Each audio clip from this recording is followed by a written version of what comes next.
अगर हम बात करते हैं, नेल्सन मंडेला एक दक्षिण अफ्रीकी रंगभेद विरोधी कार्यकर्ता थे जिन्होंने 1994 से 1999 तक दक्षिण अफ्रीका के पहले राष्ट्रपति के रूप में कार्य किया। देश के पहले अश्वेत राज्य प्रमुख और पूर्ण रूप से प्रतिनिधि लोकतांत्रिक चुनाव में चुने गए पहले व्यक्ति, उनकी सरकार ने नेशनली सुलह को बढ़ावा देकर रंगभेद की विरासत को खत्म करने पर ध्यान केंद्रित किया।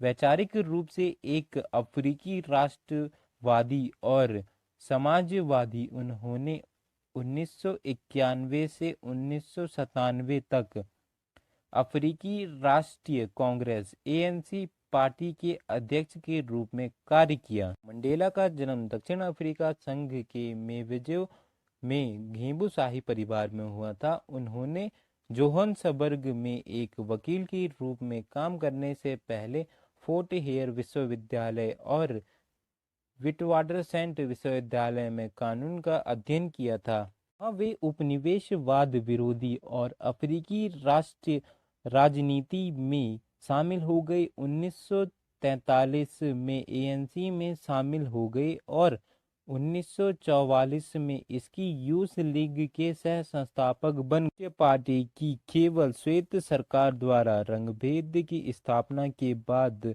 नेशनली उलगावाद की एक प्रणाली जो गोरों को विशेष अधिकार प्राप्त थी, मंडेला और एएनसी ने इसे उखाड़ फेंकने के लिए खुद को प्रतिबंधित किया। उन्हें एएनसी की दानसवाल शाखा का अध्यक्ष नियुक्त किया गया था, जो 1992 के अवज्ञा अभियान और 1955 के लोगों के कांग्रेस में उनकी भागीदारी के लिए प्रमुखता से बढ़ रहा था। उन्हें देशद्रोही गतिविधियों के लिए बार बार गिरफ्तार किया गया और 1956 में देशद्रोही के मुकदमे में असफल मुकदमा चलाया गया था। मकसरवाद से प्रभावित होकर वह गुप्त रूप से प्रतिबंधित दक्षिण अफ्रीकी कम्युनिस्ट पार्टी एसएसीपी में शामिल हो गए।